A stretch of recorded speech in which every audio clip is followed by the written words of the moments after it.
Hey, hey everybody, what's going on? This is Al, host of Guys Talking Sports.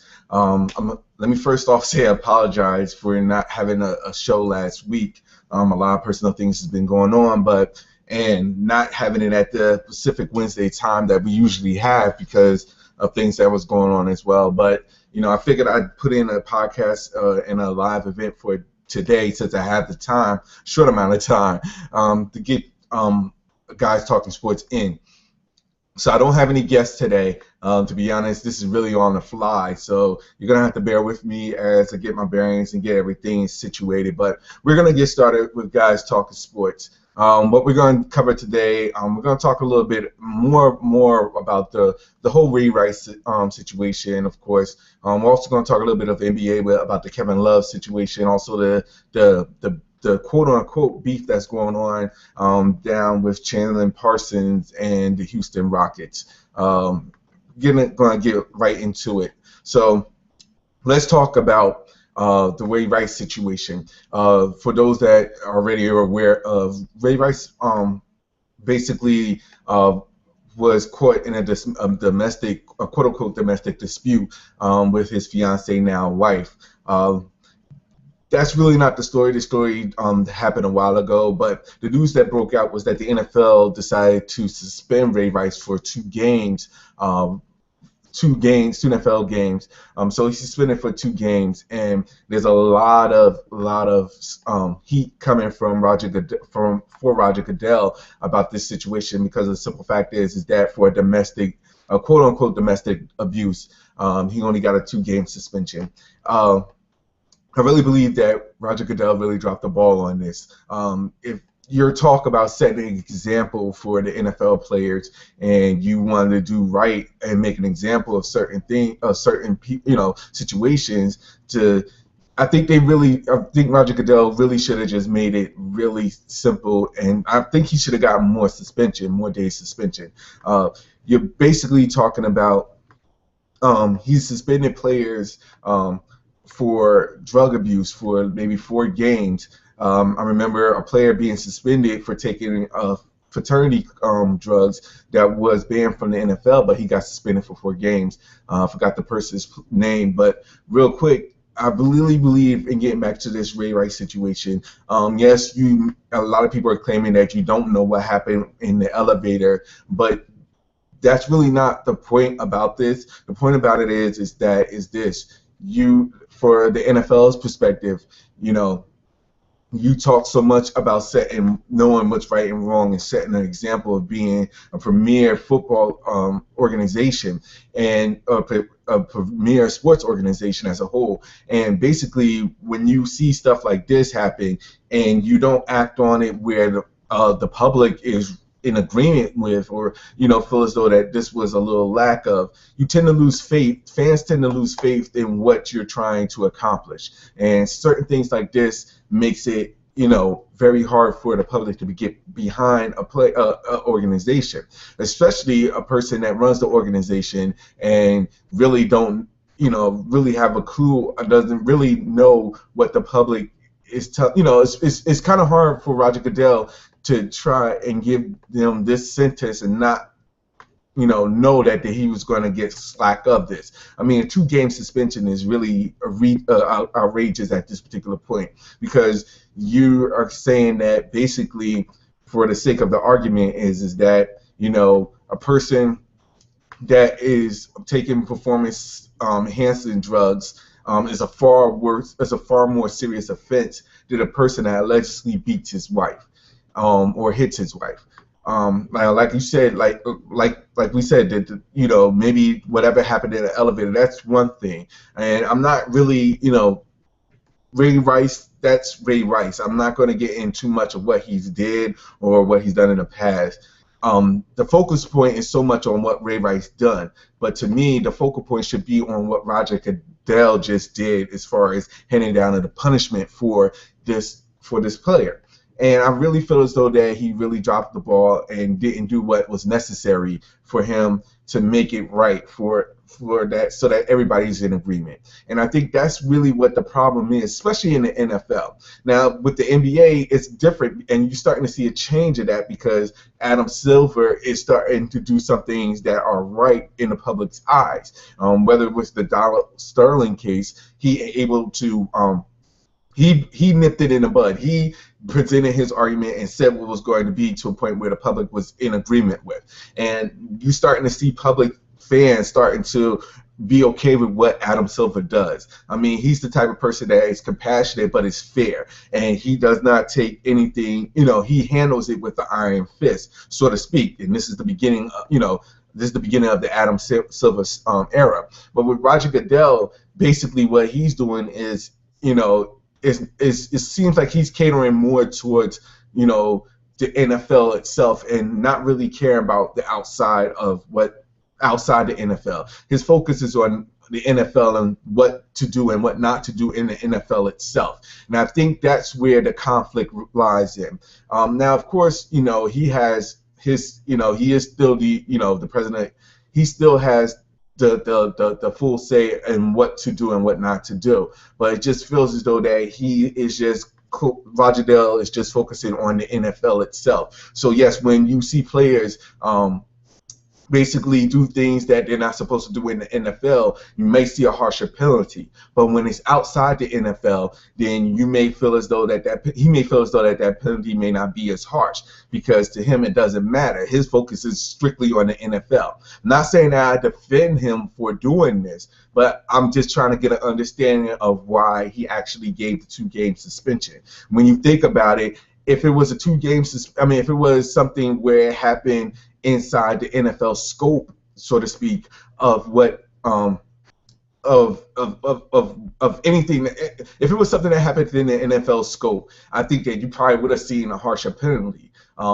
Being as though it happened outside of NFL's NFL combines, and it happened outside of NFL things, I think that's why he wasn't really going to give that harsh of a punishment. I mean, that's my only explanation at this particular point, because, I mean, who's to say that, what he did, I mean, that's the only explanation I could see at this particular point. Roger Goodell is pretty much setting an example for the players and the NFL as a whole. Now, it'll be interesting to see what he does with the owner with the DUI thing, the DWI thing that happened, see what he's going to do as far as punishment is concerned. But I would not be surprised if he doesn't do anything. I wouldn't be surprised if it would be just as equal as well. Not just because he's an owner of the NFL, but owner of an NFL team. But I think it is because it has nothing to do with the actual NFL. So I think that's why players that get the 4-game suspensions for for the drugs that they take, or the steroids, or what performance enhancing, the PEDs, for example. I think that's why he gives a harsher punishment to those people, because it happens inside the scope of the NFL.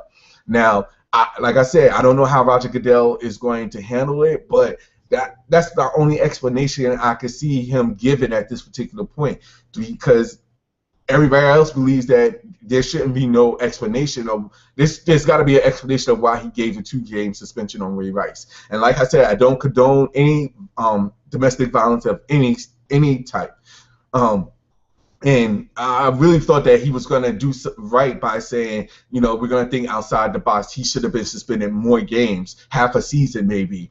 Some people were calling.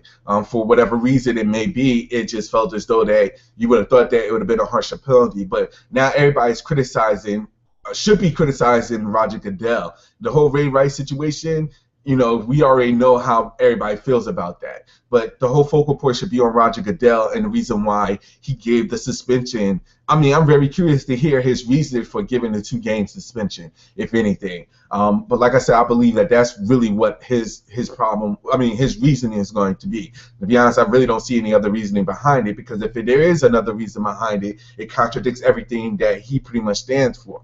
So, as far as that is concerned, and I understand. I heard the interview about about Harbaugh giving his support, and that's what a coach is going to do. He's going to give support for his players regardless, no matter what. I don't have any problem of that happening. I don't have any problem with people voicing their opinions if they truly believe that. I have no problem with that. I just feel as though that at this particular point, no one is really going to step out the box and say, hey, I don't care if he's my teammate, he's still wrong for doing what he's done. There's nobody really in the NFL that's going to do that, especially for teammates or players that you play with. That's a brotherhood. It's a common brotherhood, and I really believe that people is going to actually, they're going to stick up for their teammates, and I can understand that. People may not agree with it, but I can understand teammates sticking up for them. Now the question is what they're going to. The whole 2-game suspension, they're taking it as we need to move forward, and I believe that that's something that they end up really going to do. Side note, I also want to include this about the whole Tony Dungy situation with Michael Sam. I think people will really blowing that out of proportion. I know Tony Dungy has his beliefs, and I know how he feels about the this whole situation. And truth be told, I think everybody was thinking about it because of Michael Sam's preference of who he dates or who he wants to be with. But I don't think that's really the case. And I really believe as though that he was saying it from being a 7th round draft pick. The intangibles wasn't there for him to make a team. And I know everybody was supporting that, hopefully that he does make the team, but he wasn't a good enough player for anybody to say that he was going to or not make the team. So real quick, I really feel as though that the whole thing being a distraction wasn't the fact of, it wasn't really the reasoning behind Tony Dungy saying what he said. It was just a distraction because of the fact that a lot of teams may have realized that he wasn't really going to make the team, not because of his sexual preference, but more so because of his talents on the field. And eventually down the road, some team will probably take him. Who's to say that he may not play, in the CFL or wherever other league, but, it has to be to a point where people have to understand that there's a difference, a line in the sand, because if one person criticized something, and he wasn't criticizing his sexual preference, he was criticizing about his talents. And I think that's where we have to have that open mindset about. So real quick, I really didn't think about Tony Dungy's comments were all that bad. Now, getting back to the Ray Rice situation, I really believe that this is going to be more so the focus on Roger Goodell. Ray Rice, he already did what he already been judged at this particular point. Right now, at this particular point, it's just the actions of what Roger Goodell is going to do down the road. Yes, domestic violence is a serious offense, but like I said, Roger Goodell may not feel as though that's the same in the NFL. So, real quick, that's what I wanted to talk about. I would love to get your opinions, to be honest. What we're going to do eventually is open up Q&A. You can reach me if you have any questions about what I'm saying, if you're listening to this cast, or if you have any comments. We'll be posting everything up on my Twitter feed as well as now on Facebook, so you can check that out as well. You can hit me up with any comments. I will be glad to read them on live, and we'll just take it from there. Okay. Now, I'm going to get into the NBA real quick. As far as this Kevin Love situation, for him, at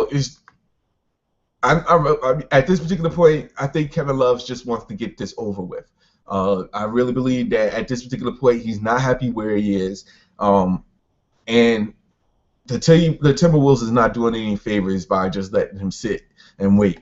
I really hope that down the road that something comes to a conclusion. But it's everybody, owners should realize is that the last thing you want to do is have conflicts with superstars, especially the ones that did. Look at the Dwight Howard. In fact, that's where Kevin Love is at right now. Like, he wants to leave. There's no reason why you holding out is not benefiting not just you, but it's not benefiting the team as a whole to move forward. And then you have a disgruntled superstar that really doesn't want to play for you. Like, T-Wolves should just follow the whole thing that happened with Dwight Howard and the Orlando Magic. And it needs to move on. I really believe that at this particular point, the Cavs gives them the best choice as far as if you trade Love, the Cavs give you the best choice to get something good in return. To be honest, I really don't know why the Cavs is actually trying to get Love at this particular point, because there's that whole win now structure is never going to be good for the team down the road, and they're going to need a future superstar. They have one in Wiggins. Now, granted, I'll give you this. The reason why I could see them trading Wiggins for Love is the fact that they have Dion Waiters in as a backup superstar. And to be honest, Dion Waiters is not getting the love that he deserves. He's still a superstar in the making. I mean, he's a good shooting guard. And even though that they brought Wiggins in, I mean, to be honest, that would make things right because Waiters feels as though that he should be a starting player, a starting shooting guard. And you have to realize is that you bring someone in like him, I mean, he has that potential to be there. So I could see the trade for Love for Wiggins and maybe a couple of round picks or whoever the case may be. The trade should be, I mean, it benefits both sides actually, because with the T-Wolves, yes, you're letting go of a disgruntled superstar to get a future superstar in the making. And what that does is that, and what makes it better, because you could get power forwards and could get equal amount of talent. I'm not saying that there's power forwards and a list of power forwards that's comparison to Kevin Love, but what I'm saying is that you have a future superstar in Andrew Wiggins. You could build up the people around Andrew Wiggins, and you can you have people in the making to make a good team. And even if you don't have it, even though you'll get first round draft picks down the road. So if anything, at first I would have to say, I was like, why would you trade Wiggins if you're Cleveland? But after thinking about it now, you have Waiters in the background. I would say that the Love for Wiggins trade should happen. I mean, at this particular point, it goes for both teams. It will work out for both teams because you get rid of a disgruntled player, but you're getting a future superstar in return for, if I'm the T-Wolves. For Cleveland, of course, you get Love. But at this particular point, that's where that should be. I mean, I don't understand why the T-Wolves haven't made that trade right now. Also, the whole thing with the Houston Rockets and Chandler Parsons situation is really getting more uglier than I thought it would be. Granted, I could understand Chandler Parsons' reasons for leaving the Houston Rockets and going to Dallas, and then I can completely understand it. I mean, at this particular point, if they didn't feel as though that you were the person that you thought you were, at this particular point, you could play with another team. And you could become, the whole thing with Dallas makes it better for us, an easier situation for him. Now, the hard-end comment saying that him and Dwight are the cornerstones of the team. I mean, I think that was a bad move for James Harden. And to be honest, I can't even consider. James Harden is a great offensive player. But we already know how the liability he is on defense. So at this particular point, yes, I see that you're being a superstar. Yes, you do have Dwight Howard. But at this particular point, you can't make those type of you can't say those type of things of you being the cornerstone of a team when you have other teammates there. And I completely understand that what you're trying to say and accomplish, but who's to say down the road that someone else doesn't come into the Rockets organization and says, yeah, I think that me and Dwight are a good team. We're the building pieces and leave you out. You putting yourself on a pedestal that people may not agree with you on. And what makes it interesting is that you have Patrick Beverly, you have all these other pieces around you that help make up. This is a team sport. It's not a two-man team. And this is really a team sport. You saying that it's just saying that, the only team that, everybody else is role players and you guys are the cornerstones of the team. It's what happens when you don't get the role players that you need to advance the team. Because, like I said before, when you say things like that, it sets a bad precedent. Not for your sake, not just for you, but for role play, the people that's on the team as well.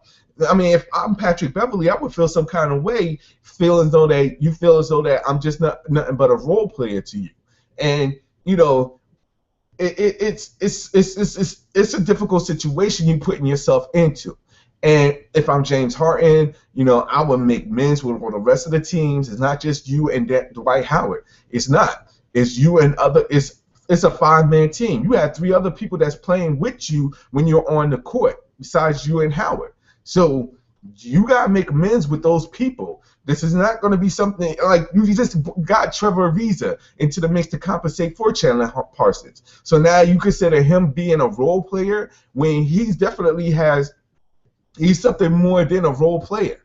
So I mean, that's something that James Harden is going to have to make amends, and hopefully he could do that with the rest of the team that's the rest of the teammates on the Houston Rockets team. I mean, the truth be told, the reason why you didn't advance in the playoffs wasn't because of the role players. It was because of his lack of defense. And that's something that he has to hold himself accountable for before he talks about other people and considers them being role players. So that's my take on that. I really believe that James Harden did himself a disservice to saying that, because down the road, people that may look at the Houston Rockets as a team to join may feel as though that may put them off some way. And it'll be difficult to find great role players to come to a team when you feel as though you consider them as nothing more than role players. So hopefully that he can make amends with that and figure out a way to maybe apologize to his teammates or make amends for that, because him saying that really sets a bad precedence of his character. More so, not saying that he's not a good player, but it sets the tone for his character and what he's trying to accomplish down the road and in the future. So I believe that's pretty much all I could talk. Pretty much all I have to say about it right now. I know I've been pretty much talking about the NBA a lot, but I'm also going to start doing 2-a-days. I'm going to talk about different teams down the road. So you're going to hear more about that. I'm going to talk about each team, their strengths and weaknesses, especially in the NFL, since the NFL training camps have started. So we're going to get started talking about the NFL shortly. But at this particular point, I want to say thank you for all those that have been listening. Like I said before, we're going to bring back Guys Talking Sports beginning this Wednesday coming up. At our usual time at 9:00 p.m. Eastern Standard Time. Have any questions? You can hit me up on Twitter. My Twitter handle is IAMALQUARLES. Again, it's IamAlQuarls. You can also hit me up on Facebook as well with any questions. You can catch out my podcast on iTunes. It's on iTunes now, so check it out. And you can also catch me on Google Hangouts. This is where I do my forum and do my talking. You can catch me live on Google Hangouts as well. Again, this is Al Qualls, host of Guys Talking Sports. I have the rest of my panel back with me on Wednesdays, and you can check us out there on Wednesday nights at 9 p.m. Okay, this is Al Qualls signing off.